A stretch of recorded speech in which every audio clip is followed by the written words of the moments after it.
ఇక్కడ వచ్చిన పెంటయ్య సార్కి శుభ మధ్యాహ్నం. ఈరోజు ఈ మేము సైత్యం వీడియో చూసినప్పుడు నేను కూడా నా లైఫ్ను చేంజ్ చేసుకోవాలని అనుకుంటున్నాను.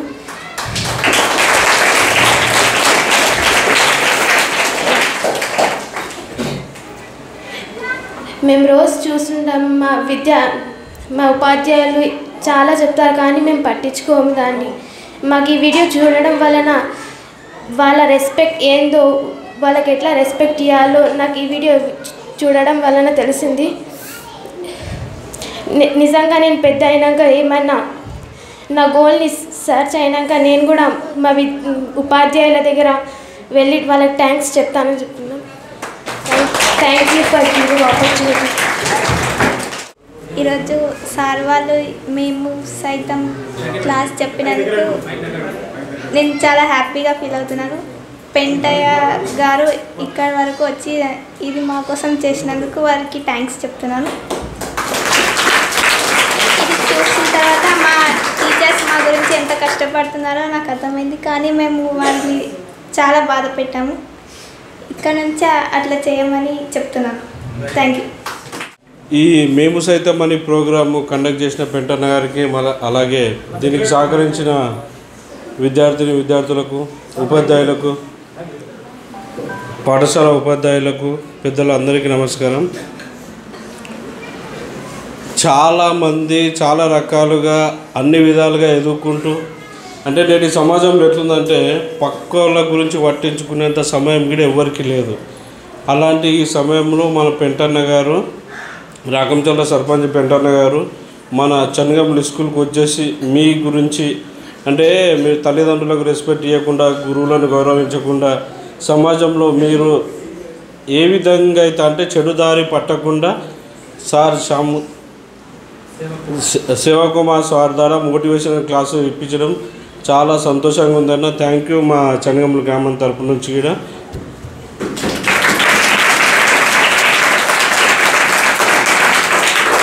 పిల్లలు మీరు కూడా మంచిగా చదువుకొని ఎలాంటి చెడు అలవాట్లకు లోను కాకుండా మంచిగా చదువుకొని మీ భవిష్యత్తును మంచిగా రూపుదిద్దుకొని భవిష్యత్తులో మంచి ఉద్యోగం చేసుకుంటూ ఒకసారి అన్న కనబడితే అన్నకు మీరు కనీసం ఒకసారి క్లాసు అన్న మా గురించి పెట్టిపించినట్టని చెప్పేసి మీరు కూడా అన్నకు ఒకసారి గుర్తు చేసుకొని ఎప్పుడైనా మంచి పొజిషన్కి వెళ్ళినప్పుడు అన్నం తలుచుకుంటే చాలా హ్యాపీగా ఫీల్ అవుతాడు అన్న.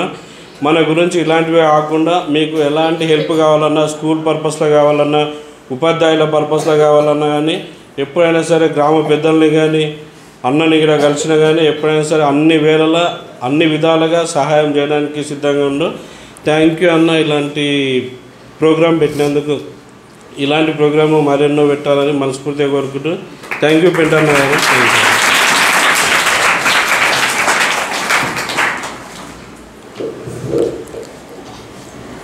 ఈరోజు మన పాఠశాలలో మేము సైతం మోటివేషన్ క్లాస్ ఇప్పించినటువంటి మన రాకంచెర్ల సర్పంచ్ పెంటన్న గారికి మరియు ఈ కార్యక్రమాన్ని నిర్వహించినటువంటి శివకుమార్ సార్ గారికి మరియు మా పాఠశాల సిబ్బందికి మరియు గ్రామ పెద్దలకు మరియు విద్యార్థులందరికీ ధన్యవాదాలు తెలియజేస్తూ, సరే నేను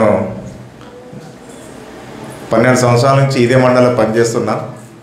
గత మనగూడలో చేసినప్పుడు కూడా పెంటన్న గురించి నాకు బాగా తెలుసు. పరిచయం లేకపోయినా ఆయన కార్యక్రమాలు, ఆయన పేరు నేను వింటూనే ఉన్నా అప్పుడప్పుడు. మరి విద్యార్థులకు ఇటువంటి కార్యక్రమాన్ని మోటివేట్ చేసి వారి లోపల ఉన్నటువంటి చైతన్యాన్ని, మరి పిల్లలు ఎటువంటి దురాలోచనలకు లోనవుతున్నారు, మరి ఫోన్లు కానీ టీవీలు కానీ ఈ యొక్క చూడడం వల్ల వారి యొక్క చెడు వైపు ప్రయాణించి వారి జీవితాన్ని నాశనం చేసుకుంటున్నారు. కాబట్టి ఇటువంటి కార్యక్రమాలు చూపడం వల్ల కూడా వారిలో కొంత చైతన్యం వచ్చి మంచి లక్షణాలు నేర్చుకుంటారని, మరి మన కోసము మనం కష్టపడినటువంటి అందరం పేద విద్యార్థులమే, గ్రామీణ ప్రాంతాల్లో చదువుతున్న ప్రతి విద్యార్థి పేద విద్యార్థి. వారు ఉదయం నుంచి లేవగానే పొలాలకు వెళ్ళి మళ్ళీ రాత్రి ఇంటికి వస్తారు. మా పిల్లవాడు స్కూల్కి పోతున్నాడు, చదువుకుంటున్నాడు, మంచిగా చదువుకుంటున్నాడు అని చెప్పేసి కష్టపడి మీకోసము ఉన్నటువంటి శ్రమనంతా అక్కడ ధారపోసి మిమ్మల్ని చదివిస్తున్నారు. మరి మీరు కూడా శ్రద్ధగా చదువుకొని మా అమ్మ నాన్న కష్టపడుతున్నారు, వారికి మంచి పేరు తీసుకురావాలని కోరుకుంటూ మరి అమ్మ యొక్క విలువ నాన్న యొక్క విలువ తెలియజేస్తూ వాళ్ళు ఉన్నప్పుడు మనము ఏ విధంగా వాళ్ళను కసురుకుంటామో తిడతామని అనుకుంటాం. నాకు కూడా ఈ మధ్యనే రీసెంట్గా మా అమ్మ కూడా చనిపోయింది. నాకు కూడా సార్ చెప్తుంటే చాలా బాధ అనిపించింది. అంటే నాన్న కానీ అమ్మ కానీ ఉన్నప్పుడు వాళ్ళు మనం తిడతారు, కానీ తిట్టినాక కూడా వాళ్ళు ఎంత బాధపడతారు అనేది మనము అబ్జర్వ్ చేస్తే వాళ్ళ లోపల ఉన్నటువంటి ముఖంలో మనకు కనిపిస్తుంది. మనం పట్టించుకోము అవన్నీ. మా అమ్మ ఎందుకు తిట్టిందని అదే ఆలోచన చేస్తాం, కానీ ఆమె తిట్టినటువంటి బాధను మనము ఆమె ఫేస్లో అబ్జర్వ్ చేస్తే చాలా బాధపడుతుంది. నా బాబుని ఈ విధంగా తిట్టినా కదా అని మీరు పోయినాక బాధపడుతుంది అప్పుడు. కాబట్టి అమ్మని కానీ నాన్నని కానీ ఎప్పుడు మనము దూషించకూడదు, వాళ్ళకు అడ్డు చెప్పకూడదు. వాళ్ళు చెప్పిన కార్యక్రమాన్ని పని కానీ మనం చేయాలి. మన చేతనైన పనే చెప్తారు వాళ్ళు, కష్టమయ్యే పని చెప్పరు. మనకు చిన్న చిన్న పనులే చెప్తారు, సాధ్యం కాని పనులు చెప్పరు. వాటిని కూడా మనం విసుకోకుండా చేసి అమ్మకు సాయం చేయడము, నాన్నకు సాయం చేయడం కానీ మరి చదువుకుంటూ వారికి మంచి పేరు తీసుకొస్తూ మరి గురువులు చెప్పినటువంటి విషయాలను కూడా మంచిగా వింటూ మరి పాఠశాలకు ఈ గ్రామానికి మంచి పేరు తీసుకురావాలి. మరి మన గత సంవత్సరం 10వ తరగతి రిజల్ట్ లోపల మన స్కూల్ నుంచి జిల్లా స్థాయి టాపర్గా రావడం జరిగింది. మరి మేడిపల్లి విద్యార్థిని మంచి మార్కులు తీసుకొచ్చి 9.8తో ఉత్తీర్ణత సాధించి జిల్లా లోపలనే ఫస్ట్ ర్యాంక్ సాధించడం జరిగింది. మరి ఈ సంవత్సరం కూడా మన పాఠశాల నుంచి అదేవిధంగా ఫలితాలు సాధించాలని మరి మీరు మంచిగా చదువుకొని ఈ కార్యక్రమాన్ని నిర్వహించినటువంటి పెంటన్న గారికి మరొకసారి పాఠశాల తరఫున ధన్యవాదాలు తెలియజేస్తూ ఇటువంటి సేవా కార్యక్రమాలు ఎన్నో చేస్తూ, అంటే సేవా కార్యక్రమాలు చేయాలని అందరికీ ఉంటుంది, కానీ భగవంతుడు సంకల్పించాలి దానికి చేయడానికి కూడా. అందరి దగ్గర డబ్బులు మస్తుంటాయి, కానీ చేసే గుణం రావాలి, సేవ చేయాలని దాతృత్వం రావాలి. అప్పుడే మనిషి లోపల మార్పు వస్తుంది. చాలామంది డబ్బులు ఉన్న వాళ్ళు ఉన్నారు, కానీ ఎవరికి కూడా సాయం చేయని వాళ్ళు ఉన్నారు. మనం చూస్తుంటాం, సమాజం లోపల అబ్జర్వ్ చేస్తాం. అరే వీని దగ్గర మస్తు డబ్బు ఉంది కానీ ఎవరికి రూపాయి ఇయ్యరు అంటాం మనం. పిల్లికి దానం కూడా బిచ్చమే కూడా అంటాం, సామెత ఉంది. అటువంటి వ్యక్తులు కూడా సమాజంలో ఉంటారు. కానీ కొంతమంది ఏ విధంగా ఉంటారు అంటే తన లోపల ఉన్న ఇతరులకు దానం చేయాలని సేవాదృక్పథంతో అటువంటి సేవలు చేస్తున్నప్పుడు వారికి ఎలవేళ భగవంతుడు తగిన ఆయుష్ ఇస్తూ మరి ఉన్నతానికి ఎదగడానికి కోరుకుంటూ మరోసారి పెంటన్న గారికి ధన్యవాదాలు తెలియజేస్తూ పాఠశాల తరఫున కృతజ్ఞతలు తెలియజేస్తున్నాను. స్కూల్ అధ్యాపకులకి, టీచర్లకి, సేవక్ కుమార్ సార్ గారికి, ఇక్కడున్న లోకల్ నాయకులకి, మా యువకులకి, నేను ఇక్కడ వస్తున్నా అని చెప్పి మా వాళ్ళందరూ ఇక్కడ రావడం జరిగింది. చాలా చాలా థ్యాంక్ యూ. వాళ్ళకు కుర్చీలు లేక బయట కూర్చున్నారు. నెక్స్ట్ టైం ఏ ప్రోగ్రామ్ చేసినా మనం పెద్ద హాల్లో పెట్టుకుందాం. మీరు ఓకే అంటేనే నెక్స్ట్ ప్రోగ్రామ్ ఎప్పుడు అన్నది మీ బ్యాచ్ వెళ్ళకముందా వెళ్ళిన తర్వాత మళ్ళీ నెక్స్ట్ ప్రోగ్రామ్ పెద్దగా పెట్టుకుందాం. అదేవిధంగా నా జీవితంలో జరిగిన చిన్న సమస్య, నా వల్ల తప్పు జరిగింది కూడా మీకు చెప్తా. ఆ తప్పు మీరు చేయొద్దని కూడా చెప్తా. అయితే నేను 10th మన పెద్దుమెంతాల్లో చదివిన. పెద్దుమెంతాల్ 10th. అక్కడ చదివేటప్పుడు అమ్మ వాళ్ళు కూలి పని చేస్తున్నారు.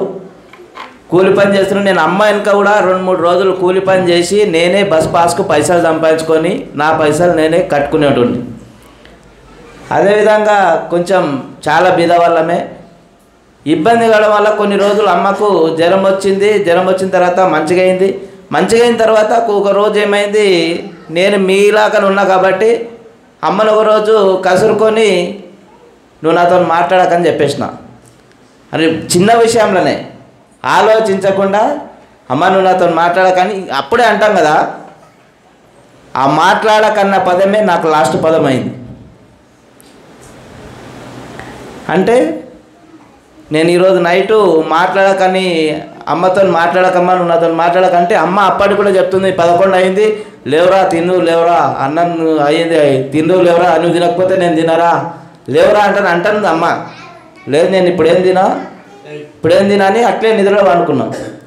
అయినా కూడా కొడుకు తినలేడని చెప్పి పొద్దుగల లేవకముందే 5 గంటలకు లేచి అన్నం చేసింది. అన్నం సగం ఉడకలేదు, అమ్మ చనిపోయింది. నా దౌర్భాగ్యం మీకు రావద్దు. అదే లాస్ట్ మాట అయిపోయింది అమ్మది. అందుకే దయచేసి చెప్తున్నా, ఈ ప్రోగ్రాం పెట్టడానికి కూడా కారణం అదే. మీరు అమ్మ నాన్న మీద కసురుకోకుండా ఏ నిమిషం ఏమవుతుంది అన్నది తెలియదు. ఓకేనా? దయచేసి ఆ లాస్ట్ నేను చనిపోయిన తర్వాత అమ్మను ఒక్క నిమిషం మాట్లాడకపోతే అనే బాధ ఇప్పటికి కూడా ఉంది నాకు. కానీ ఏం చేస్తాం, తిరిగి వస్తుందా? అటువంటిది మీరు చేయొద్దని మనస్ఫూర్తిగా కోరుకుంటున్నా. అదేవిధంగా నేను గత 5 సంవత్సరాల నుండి ఇటువంటి ప్రోగ్రామ్స్ చేస్తున్నా. ఫస్ట్ మనం సక్సెస్ అయిన తర్వాత మొట్టమొదటిగా సంతోషపడేది అమ్మ నాన్న మాత్రమే. అందరూ డబ్బులతో అది చేస్తారేమో కానీ నాన్న మనం సక్సెస్ అయిన వెంబడే నాయన భుజాల మీద ఎత్తుకున్నంత శక్తి వస్తుంది. దానికి ఒక జరిగిన నా జీవితంలో జరిగిన ఒక చిన్న విషయం చెప్తా. అయితే సోమన్గుర్తి స్కూల్లో తల్లిదండ్రి పాదపూజ పెట్టిన.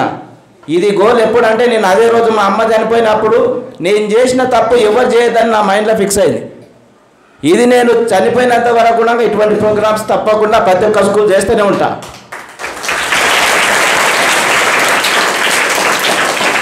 అదేవిధంగా మన తల్లిదండ్రి పాదపూజ పెట్టిన సోమన్గుర్తి స్కూల్లో అనుకోకుండా సోమన్గుర్తి స్కూల్లో భారీ సక్సెస్ అయింది.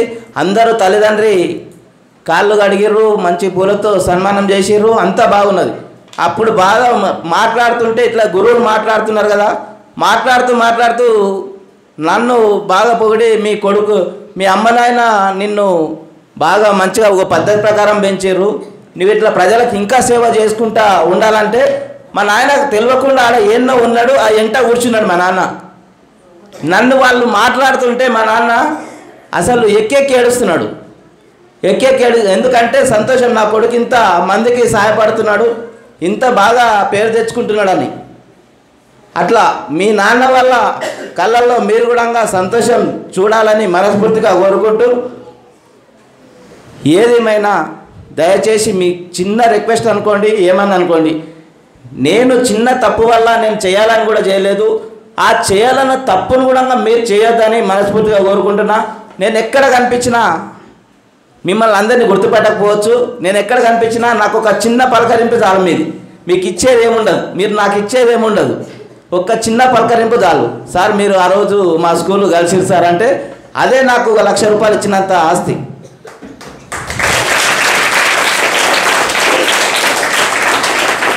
దయచేసి నేను నా లైఫ్లో జరిగిన సన్నివేశం మీ దగ్గర జరగొద్దని మనస్ఫూర్తిగా కోరుకుంటున్నా. మీరు అటువంటి సన్నివేశం ఏదైనా వస్తే మీరు తప్పకుండా అటువంటి తప్పు చేయొద్దు. చేస్తారా? అదేవిధంగా ఒక చిన్న రిక్వెస్ట్, మీరు భవిష్యత్తులో టీచర్లు కావచ్చు, ఐఏఎస్లు కావచ్చు, ఎస్ఐలు కావచ్చు, కానిస్టేబుల్ కావచ్చు, ఏ స్థాయికి ఎదిగినా కూడా నేనైతే ఈ స్కూల్కి నా వంతు ప్రయత్నంగా ఈ ప్రోగ్రాం పెట్టినా, మీ వంతు ప్రయత్నంగా కూడా మీరు ఈ స్కూల్కి ఎంత మీరు పైకి ఎదిగినా కూడా ఈ స్కూల్కి నాలాంటి ప్రోగ్రాం మీరు తప్పకుండా ఎవరో ఒకరు చేయాలి. చేస్తాను, మాట ఇవ్వండి. చేస్తారా? Thank you very much.